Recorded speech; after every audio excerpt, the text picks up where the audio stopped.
Hello guys, ഞാൻ ഇന്നൊരാളെ പിക്ക് ചെയ്യാൻ വേണ്ടി പോവാണ്. ദൂരെ നിന്നല്ല, നമ്മുടെ വീടിൻ്റെ തൊട്ടടുത്ത് തന്നെയാണ് വൈൽഡ് ഹബ്ബ് വരുന്നത്. അവിടെ നമ്മളെ നോക്കിയതേ ഒരാൾ നിൽക്കുന്നുണ്ട്. ഇതാണ് അങ്കിത ആൻ്റണി. കഴിഞ്ഞ വീഡിയോയിൽ കൂട്ടത്തിൽ ഒരാൾ കുറവുണ്ടെന്ന് പറഞ്ഞത് ഈ മുതലിനെയാണ്. അങ്ങനെ വരുന്ന വഴിക്ക് നമുക്ക് വീട്ടിലോട്ട് ആവശ്യമുള്ള കുറച്ച് സാധനങ്ങൾ വാങ്ങാൻ വേണ്ടിയിട്ട് കയറിയിട്ടുണ്ടായിരുന്നു. നമ്മൾ പ്ലാസ്റ്റിക്കിനെതിരായതുകൊണ്ട് തന്നെ മാക്സിമം കടയിൽ പോകുമ്പോഴത്തേക്കും കിറ്റുകൾ ഒഴിവാക്കാൻ ശ്രമിക്കാറുണ്ട് കേട്ടോ. പിന്നെ കടയിൽ നിന്ന് കിട്ടുന്ന കിറ്റിന് ക്യാഷ് കൊടുക്കേണ്ടത് കൊണ്ടും ഇത് അനിവാര്യമല്ലാത്ത സാഹചര്യങ്ങളിൽ അതും ഒഴിവാക്കാറുണ്ട്.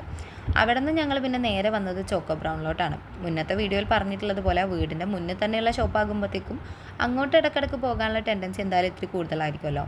അവിടെ ചെന്നപ്പോൾ അങ്കുവിൻ്റെ പിസ്സ മതി എന്നാണ് പറഞ്ഞിട്ടുണ്ടായിരുന്നത്. അങ്ങനെ ബസ്സിലും മെട്രോയിലും ഒക്കെ ഉള്ള സഞ്ചാരവും കഴിഞ്ഞ് എൻ്റെ കൂടെ കുറേ കടയിലും കയറി വിഷമിച്ച് വന്ന അങ്കുവിന് കുറച്ച് ടാങ്ക് കലക്കി നമ്മൾ ആദ്യം തന്നെ കൊടുത്തു കേട്ടോ.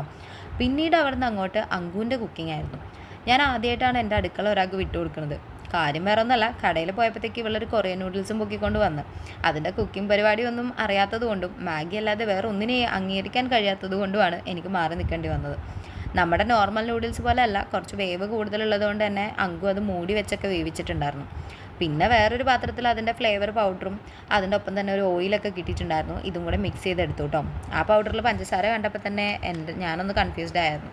ഭയങ്കര സ്പൈസി ആയിരിക്കും എന്നൊക്കെ പറഞ്ഞ് ഇവൾ തന്നെ നല്ല ഹൈപ്പ് തന്ന്, എന്നിട്ട് പേടിച്ചിട്ട് അവൾ തന്നെ അത് ഫുള്ളൊന്നും ഇട്ടില്ല, പൗഡറും ഓയിലൊന്നും. പിന്നെ അതിലേക്ക് നമ്മൾ വേവിച്ച് വെച്ച നൂഡിൽസും മിക്സ് ചെയ്തെടുത്ത് ഞാൻ എൻ്റെ കലാപരിപാടി നല്ല പ്രസൻറ്റേഷൻ നല്ല വൃത്തിക്ക് ചെയ്തെടുത്തിട്ടുണ്ടായിരുന്നു കേട്ടോ. അങ്ങനെ കഴിക്കാനുള്ളതെല്ലാം നിരത്തി വെച്ച് നേരെ പോണ്ടിങ്ങിലോട്ട് കടന്നു. ആദ്യം തന്നെ അവളെ കൊണ്ടാണ് ഈ ടേസ്റ്റ് ചെയ്യിപ്പിച്ചത്. എനിക്ക് കഴിക്കാൻ അത്ര ധൈര്യമൊന്നും ഉണ്ടായിരുന്നൊന്നുമില്ല. പിന്നെ ചത്തുപോകുമോ എന്നൊക്കെ ചോദിച്ചാണ് ഞാൻ കഴിച്ചത്. പക്ഷേ ഞാൻ വിചാരിച്ചതുപോലെ അല്ല, സാധനം പൊളിയായിരുന്നു കേട്ടോ. നിങ്ങളെന്തായാലും ധൈര്യമായിട്ട് ട്രൈ ചെയ്തോ, വേസ്റ്റ് ആവില്ല, വേർത്താണിത്. പാക്കറ്റിന് ഏതാണ്ട് 25 രൂപ 30 രൂപയൊക്കെയാണ് വരുന്നതെന്ന് തോന്നുന്നു.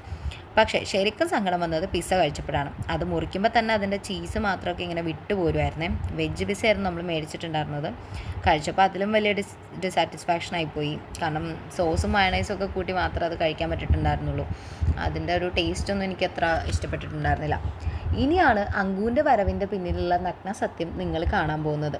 ഇവൾ ആക്ച്വലി വന്നത് ഇവൾക്ക് ട്രിപ്പിന് പോകാൻ വേണ്ടിയിട്ട് കുറച്ച് അഡീഷണൽ ഡ്രസ്സസ് എടുത്ത് വെക്കാനും പിന്നെ അവളുടെ കയ്യിലില്ലാത്തത് എൻ്റെ കയ്യിലുള്ളതായിട്ടുള്ള കുറച്ച് ഡ്രസ്സസൊക്കെ കളക്ട് ചെയ്യാനും വേണ്ടിയിട്ടായിരുന്നു കേട്ടോ. പിന്നെ അലമാര കണ്ട ആരും ഞെട്ടണ്ട കേട്ടോ, അത് പ്രത്യേകം അറിയിച്ചോളുന്നു. നമുക്ക് എല്ലാവർക്കും ഉണ്ടാവുമല്ലേ ഇങ്ങനത്തെ കുറച്ച് ഫ്രണ്ട്സും. ഞങ്ങളുടെ ഗ്യാങ്ങിൽ ഇത് പതിവാട്ടോ, ഡ്രസ്സസ് അങ്ങോട്ടും ഇങ്ങോട്ടും ഒക്കെ കൈമാറുന്നത്. ഇപ്പോൾ ഇതെല്ലായിടത്തും പതിവാണെന്നാണ് ഞാൻ അറിഞ്ഞത്. അങ്ങനെ അതൊക്കെ ഒന്ന് ട്രൈ ചെയ്ത് നോക്കി നമ്മളെല്ലാം വലിച്ചു വാരിയിട്ട് അവൾക്ക് ആവശ്യമുള്ളതൊക്കെ പെറുക്കിയെടുത്ത് കഴിഞ്ഞപ്പോഴത്തേക്കും വീഡിയോ എടുക്കണുണ്ടപ്പോൾ ആൾ പറയണേ ഇതിൽ പരം നാണക്കേടിഞ്ഞ് അവൾക്ക് വേറെ വരാനില്ലെന്ന്. അങ്ങനെ അതൊക്കെ പറഞ്ഞതേ ടാറ്റയും കൊടുത്ത് മെട്രോ ഗേറ്റ് വിട്ടിട്ടുണ്ട് കേട്ടോ.